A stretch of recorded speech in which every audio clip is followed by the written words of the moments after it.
എല്ലാവർക്കും good morning. ഇന്നൊരു സമാധാനത്തോടെ ആട്ടോ അടുക്കളയിൽ കയറുന്നത്. കാരണം ഇന്ന് ജാനുട്ടിക്ക് സ്കൂളില്ല, അവധിയാണേ. ക്ലാസ് ഉള്ള ദിവസം മൊത്തത്തിലൊരു വെപ്രാളം തന്നെയാണ്.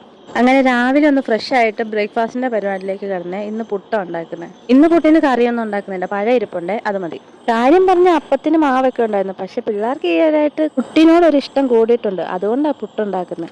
അങ്ങനെ ആവി പറക്കുന്ന പുട്ടും തരി കുറച്ച് കട്ടൻ കാപ്പി ഉണ്ടാക്കിയായിരുന്നു. ഞാൻ ഇതൊക്കെ ചെയ്തോണ്ടിരുന്നപ്പോൾ സായിക്കോട്ടിന് എഴുന്നേറ്റ് വന്നേ. ഇനിയിപ്പോൾ കുറച്ച് നേരം കൊഞ്ചിക്കലൊക്കെയാണ്. അത് കഴിഞ്ഞ് ജാനിക്കുട്ടി എഴുന്നേറ്റ് വന്നു. രണ്ടുപേർക്കും ഇന്ന് പാലിനകത്ത് ചോക്കോസ് ഇട്ട് കൊടുക്കണം എന്ന് പറഞ്ഞേ. അങ്ങനെ അതുണ്ടാക്കി കൊടുത്തു. ഞാൻ അത്യാവശ്യമുള്ള പണിയൊക്കെ തീർത്തിട്ട് നേരെ ഇറങ്ങിയത് അലക്കാനായിരുന്നേ. കാരണം ഇന്ന് നോക്കിയപ്പോൾ നല്ല വെയിലുണ്ടായിരുന്നു. കുറേ ദിവസം കൂടിയാണ് ഇച്ചിരി വെയിൽ തെളിഞ്ഞത്. ഈ വെയിൽ അധിക നേരം ഒന്നും കാണത്തില്ല. എന്തായാലും ആവട്ടെ എന്ന് വിചാരിച്ച് ഞാൻ കഴുകിയിടുവാണേ. പിള്ളേർ എൻ്റെ കൂടെ തന്നെ ഉണ്ട്. കാരണം ഈ വീഡിയോ നോക്കുമ്പോൾ കാണാൻ രണ്ടുപേരും ഇടയ്ക്കൂടെ ഓടുന്നത്. ഇതാകുമ്പോൾ ഒരു സമാധാനമുണ്ട്. കാരണം അവർ എന്നാർക്കും അന്നോർത്ത് ടെൻഷൻ അടിക്കണ്ടല്ലോ.